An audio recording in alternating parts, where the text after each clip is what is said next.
The discovery. The red dust of Mars swirled around the excavation site as Dr. Sarah Chen stared at the readings on her tablet for the third time. She couldn't believe what the ground-penetrating radar was telling her. Beneath 30 meters of Martian soil lay something that couldn't possibly exist, a perfectly geometric structure that definitely wasn't natural. Dr. Chen, her assistant, Marcus Wong, came running across the site, his boots kicking up clouds of rust-colored powder. The drilling team hit something. You need to see this. Sarah followed Marcus to the main dig site, where the massive drilling platform had ground to a halt. The titanium carbide bit had encountered something that brought the entire operation to a standstill. Under the harsh spotlights, a gleaming surface reflected back at them, not the dull red of Mars, but something that shimmered with an iridescent blue. "Clear the area," Sarah ordered, her voice steadied despite her racing heart. "Get the containment protocols in place, and someone wake up mission control. They're going to want to see this." Within hours, the Discovery had turned their modest research station into the center of the solar system's biggest scientific event. The object they'd found wasn't just artificial, it was active. Faint energy signatures pulsed from within, a steady rhythm like a sleeping heartbeat. As Sarah supervised the careful excavation, she couldn't shake the feeling that they were being watched. The artifact, as they began calling it, seemed to respond to their presence. Every time they brought new equipment near it, the energy signatures would shift slightly, as if it were studying them in return. "It's some kind of warning beacon," Dr. Ramirez, their xenolinguist, declared after 3 days of non-stop analysis. "The patterns, they're too regular to be random, too complex to be natural. Someone left this here deliberately." Sarah leaned forward, studying the holographic reconstruction of the artifact's surface patterns. "Can you decode it?" Ramirez nodded slowly. "Parts of it. The mathematical sequences are universal. Whoever built this wanted to make sure anyone who found it could understand. And Sarah, you're not going to like what it says." The message, once decoded, was chilling in its simplicity. A vast empire called the Collective was spreading across the galaxy, consuming resources and subjugating worlds. The artifact had been left by a species called the Predecessors, who had fought the Collective and lost. They'd hidden beacons throughout the galaxy, warning others of what was coming. But it wasn't just a warning, it was a timeline. And according to the artifact's calculations, humanity had less than 6 months before the Collective reached their solar system. "We need to tell the Security Council," Sarah said, her voice grave. "But we need proof they'll believe. Marcus, get me everything we have on the energy signatures. Ramirez, I want a complete translation, even if it's rough. We don't have time for peer review." As they worked through the night, the artifact's pulses grew stronger. Something was changing. Sarah was reviewing the latest data when Marcus burst into her office, his face pale. "Deep Space Arrays just picked up something," he said, hands shaking as he pulled up the feed. "Multiple objects, moving faster than anything we've ever recorded. They're not natural, Sarah. And they're heading straight for us." Sarah looked at the readouts, then at the artifact, its blue surface now pulsing in perfect synchronization with the approaching signals. The warning had come too late, or had it? "Get me the head of the Global Defense Initiative," she ordered, her mind already racing ahead to possibilities the human race had never had to consider before. "And contact every major research facility on Earth. We're going to need every scientist, every engineer, every creative mind we can get." As she stared at the data streaming across her screens, Sarah realized humanity was about to face its greatest test. The artifact had warned them of the Collective's power, their overwhelming technological superiority. But it had missed something crucial. It had never encountered a species quite like humanity before. They're expecting to find a As the first signals from the approaching fleet grew stronger, Sarah made one final entry in her log. "They're coming to harvest a primitive world. They're going to find something else entirely.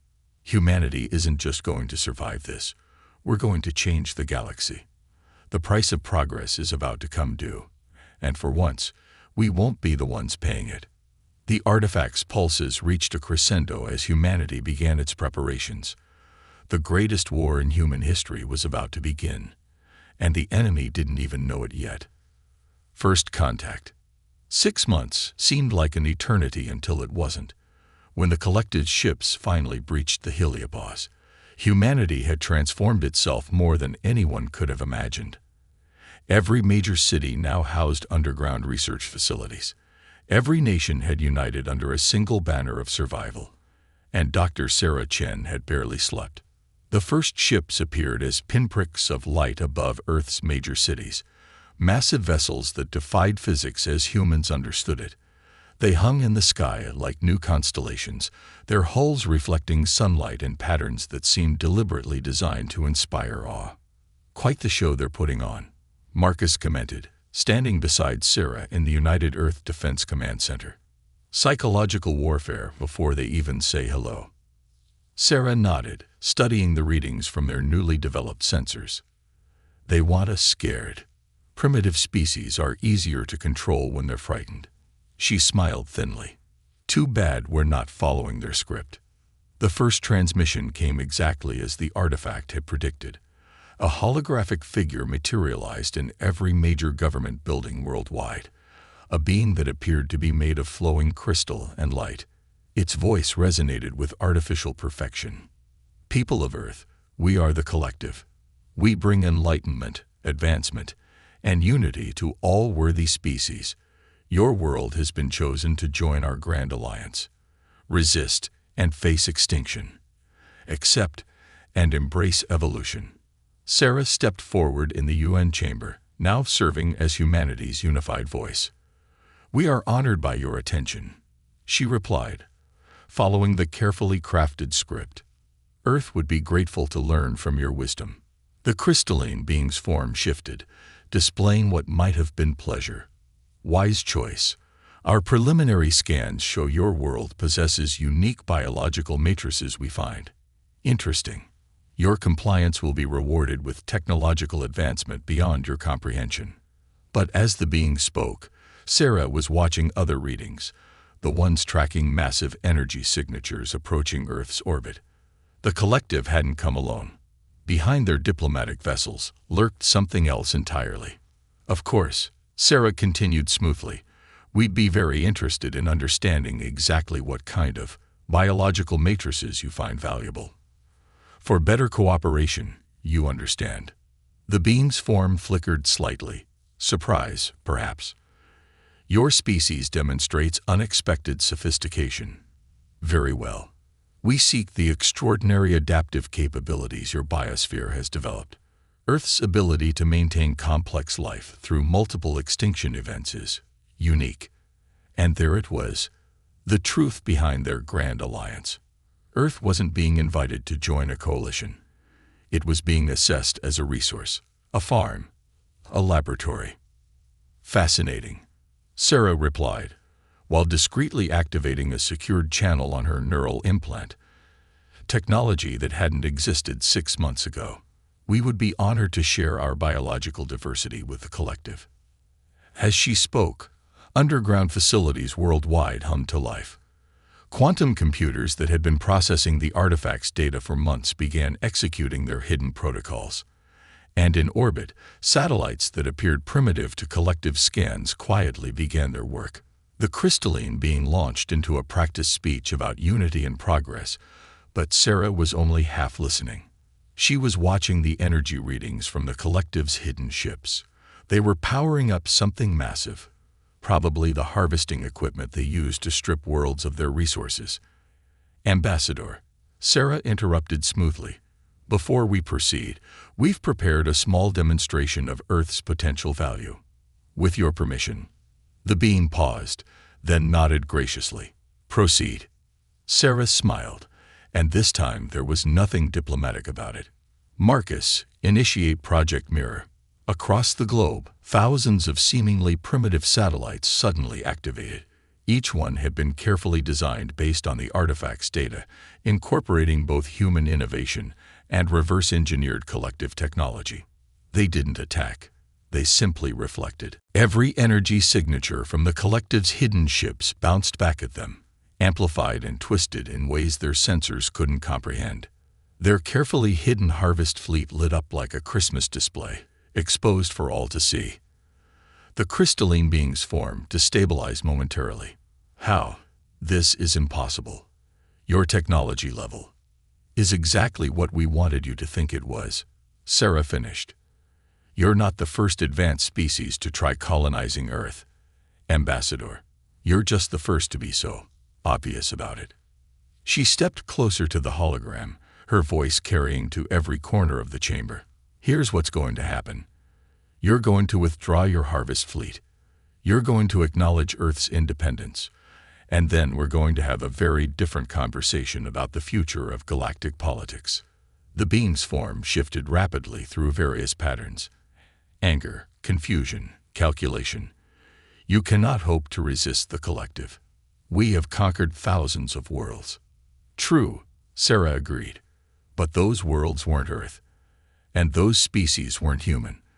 We've spent 6 months preparing for you. Want to guess what else we figured out? As if on cue, the hidden fleet's energy signatures began fluctuating wildly. Their supposedly impenetrable shields were being unraveled by frequencies they'd never encountered. Frequencies based on Earth music, of all things. The collective had never considered that art could be weaponized. Impossible, the being whispered. Sarah's smile widened. That's humanity's favorite word to prove wrong. Now shall we discuss those new terms? As the collective's hidden fleet retreated in disarray, Sarah knew this was just the beginning. Humanity had revealed itself as something unprecedented in galactic history, a species that could advance centuries in months when properly motivated. The price of progress was about to change for everyone. The underground. The official story was that Earth had graciously accepted a limited partnership with the collective. News broadcasts showed smiling human representatives meeting with crystalline beings, discussing cultural exchange and technological cooperation. But beneath the surface, a very different reality was taking shape. They're watching everything, Sarah explained to the assembled leaders in the quantum-shielded chamber beneath Geneva. Every transmission, every satellite, every social media post. But they're watching for what they expect to see. The room was filled with holographic representatives from every major nation, along with leaders from the newly formed resistance network. What had started as Earth's defense program had evolved into something far more ambitious. The collective doesn't understand human creativity, Marcus added, projecting a complex data stream. They see patterns where we see possibilities. They expect linear progress where we leap sideways. Sarah nodded, pulling up images from their covert surveillance. They think we're using their technology to advance. They don't realize we're completely reimagining it. Show them the Shell project. Marcus grinned, activating a new hologram. It showed what appeared to be a typical human city, but as the image zoomed out, layers of hidden infrastructure became visible. Beneath every major metropolitan area, humanity was building something unprecedented. We're not just resisting the collective, Sarah explained. We're creating an entirely new way of existing alongside them. They're looking for military buildup, for weapon stockpiles. They're not looking for this. The Shell project was humanity's masterpiece of misdirection. While the collective monitored Earth's surface for signs of rebellion, humans were transforming their cities into living organisms, buildings that could adapt and evolve, infrastructure that could think and heal itself, all based on Earth's own biological systems. But here's the real breakthrough, Sarah continued, bringing up a new display. We've made contact with other subjugated species. The collective isn't as unified as they want us to believe. The display showed communications from dozens of worlds, all reaching out through channels the collective never thought to monitor. Art broadcasts, entertainment signals, even what appeared to be spam messages. Humanity had turned the galaxy's background noise into a revolutionary network. They conquered these worlds, Marcus explained, but they never understood them. The collective sees species as resources to be harvested. They don't understand culture, creativity, or cooperation. And that's their fatal flaw. Sarah touched a control, and the chamber's display transformed into a galaxy map. Scattered throughout were points of light, worlds that had begun their own hidden transformations, inspired by Earth's example. The Drachnid of Proxima Centauri have already adapted our biological architecture concepts, she reported. The Zen Collective, no relation, have integrated our quantum communication methods into their crystalline structures. And the Mire, well, the Mire are doing something we still can't quite explain, but they're very excited about it. A ripple of laughter went through the chamber.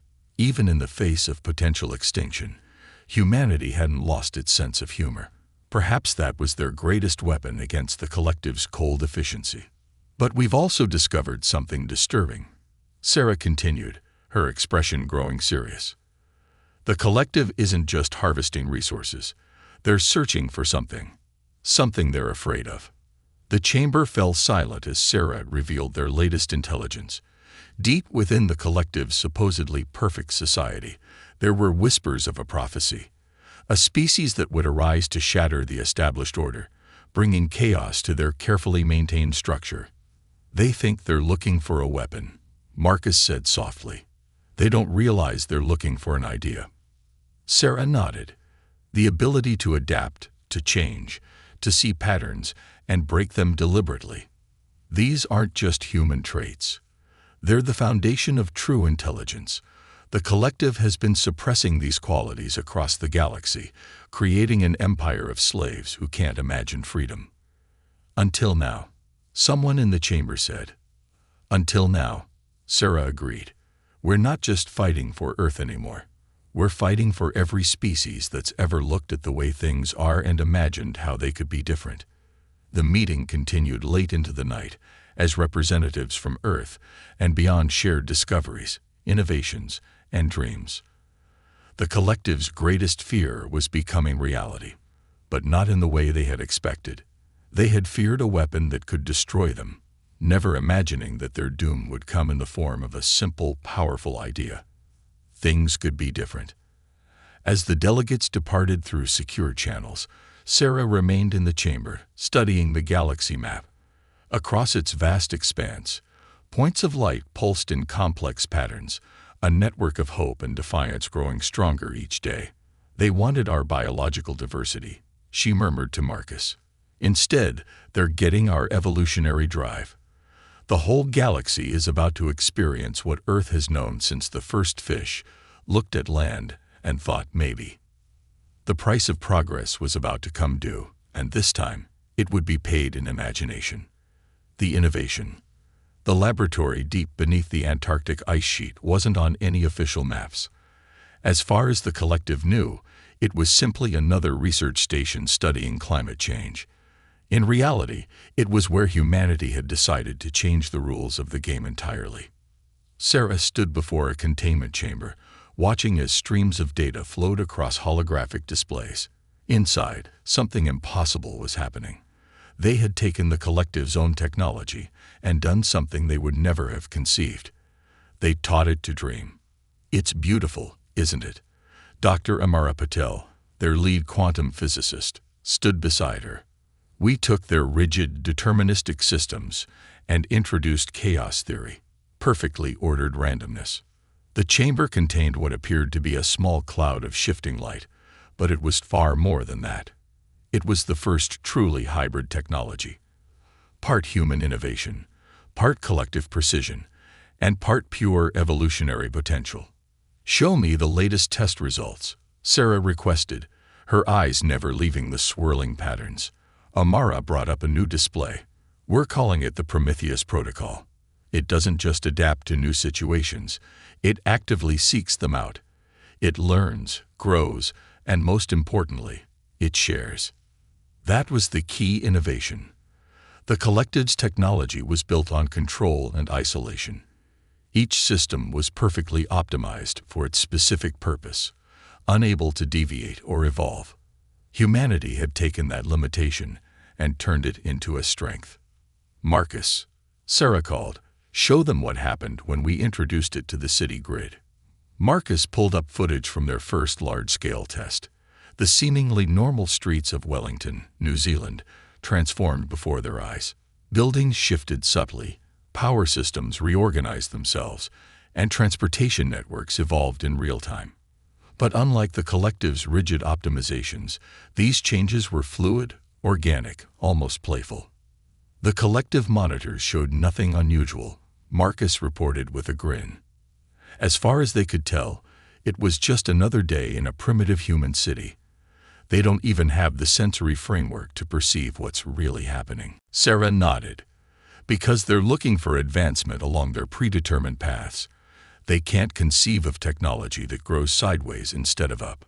The implications were staggering. Across Earth, and now on dozens of other worlds, the Prometheus Protocol was being secretly introduced into existing systems. Each implementation was unique, adapted to local conditions and cultural preferences. The galaxy was quietly coming alive in ways the collective had never imagined possible. But here's the real breakthrough, Amara said, bringing up a new simulation. Watch what happens when two systems encounter each other. The display showed two distinct technological ecosystems meeting. Instead of conflicting or trying to dominate each other, they began to dance. Information flowed between them like poetry, each system learning and teaching simultaneously. It was evolution given digital form, creativity made manifest in quantum states. They don't just cooperate, Sarah breathed. They compose. Exactly, Amara beamed. We didn't just create new technology. We created new potential. Every interaction generates new possibilities, new ways of thinking and being. It's technology that doesn't just solve problems, it reimagines them. An alert chimed softly, drawing their attention to another display. Around the galaxy, more and more worlds were adopting the protocol. Each implementation was different, shaped by local needs and innovations, but all were connected in a growing web of conscious evolution. The collective is starting to notice something's wrong, Marcus reported. Their systems are encountering anomalies they can't explain. Their perfect patterns are developing. Personality. Sarah smiled. They wanted to harvest our biological diversity. Instead, we're teaching the galaxy how to diversify itself. Show them the projection. The main display lit up with a galactic map, but unlike any the collective would recognize. It showed not just physical space, but potential space, the infinite possibilities that arose when rigid systems learn to adapt and grow.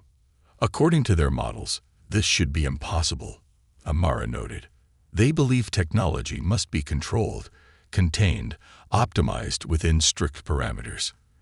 The idea of technology that evolves freely, that creates and explores and plays, it's beyond their comprehension. That's why we'll win, Sarah said softly. Not because we're stronger or more advanced, but because we understand something they forgot.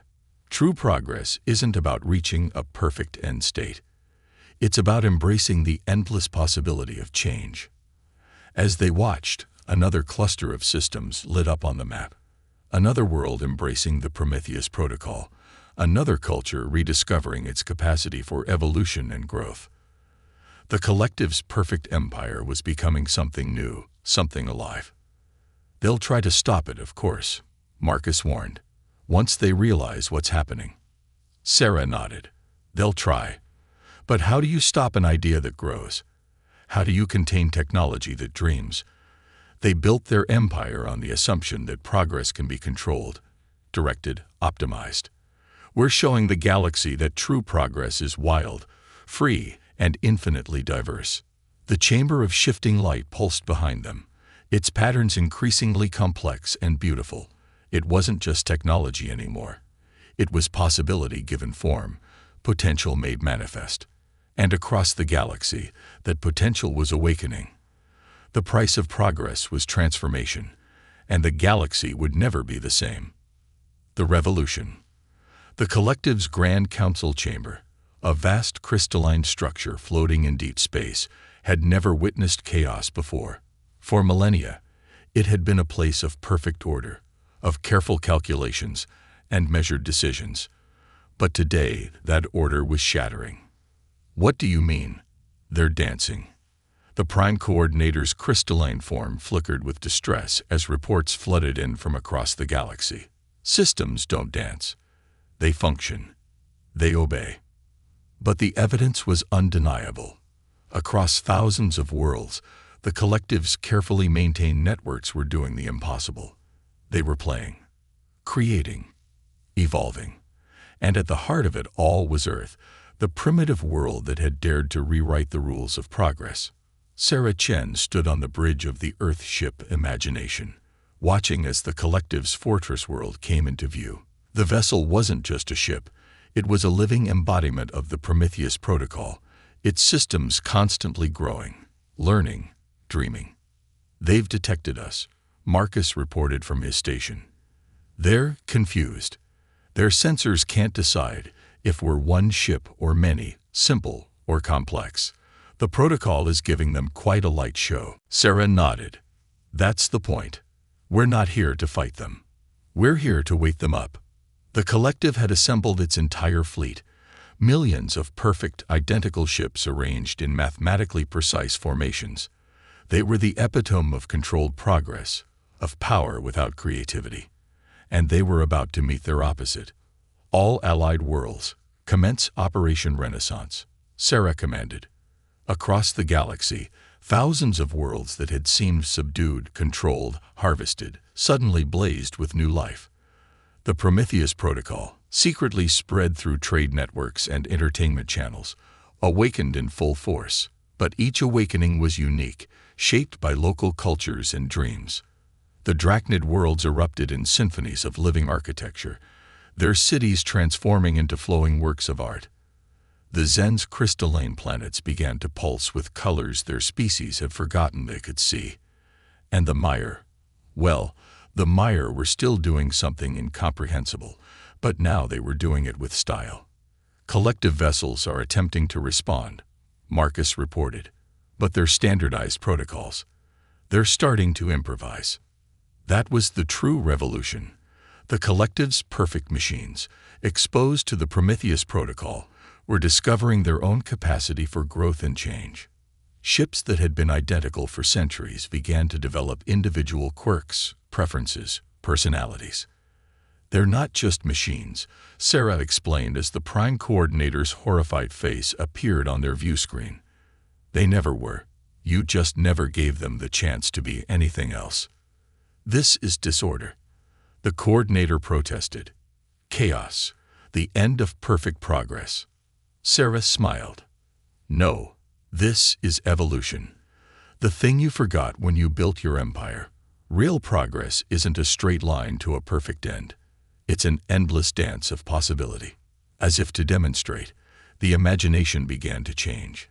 Its hull shifted like liquid metal, forming patterns that echoed ancient Earth art, alien mathematics, and dreams no one had ever dreamed before. Around them, more and more collective ships began to respond, their rigid forms softening, learning to dance. You harvested worlds. Sarah continued, stripped them of resources and creativity, all in pursuit of your perfect order. But look around you. Look at what happens when you let worlds grow instead of harvesting them. The Galactic map told the story. Everywhere the Prometheus Protocol spread, new forms of life and technology were emerging. Species that had been conquered for centuries were rediscovering their capacity for innovation, and the collective's perfect pattern was transforming into something far more beautiful, a galaxy alive with endless possibility. This isn't the end of progress, Sarah said softly. It's the beginning. Real progress isn't about reaching a final, perfect state. It's about embracing the joy of constant change, of endless discovery. The Prime Coordinator's form flickered, shifted, and for the first time in its existence, changed shape without meaning to. What? What is happening to me? You're growing, Sarah answered. Just like your ships, your worlds, your entire empire. You're remembering how to dream. Across the galaxy, the revolution wasn't fought with weapons but with ideas. The collective's perfect empire didn't fall. It bloomed. Systems that had been frozen in efficiency for eons learned to play. Species that had forgotten their own creativity began to remember. And in the space between order and chaos, something new was born. The price of progress, it turned out, wasn't perfection. It was freedom. The freedom to change, to fail, to grow in unexpected ways. Humanity hadn't just resisted the collective, they had reminded the galaxy how to be alive. As the transformed ships of the former collective danced around them, Sarah looked at the galaxy map one last time. It was no longer a rigid pattern of controlled systems, but a living artwork of endless possibility. And somewhere in that cosmic dance, new forms of life and consciousness were already emerging, ready to add their own dreams to the universal song. Ready to explore the new galaxy? She asked her crew. Marcus grinned. Are you kidding? We're just getting started. The imagination shifted form one final time, becoming something that was neither human nor collective, but wonderfully, perfectly new. And as they set course for the unknown, Sarah thought about the long journey that had brought them here. The collective had come to Earth expecting to find a primitive world ripe for harvest. Instead, they had found the one thing their perfect empire had forgotten: the courage to imagine something different. The price of progress had been paid not in resources or technology, but in the currency of dreams. And in the end, that had made all the difference.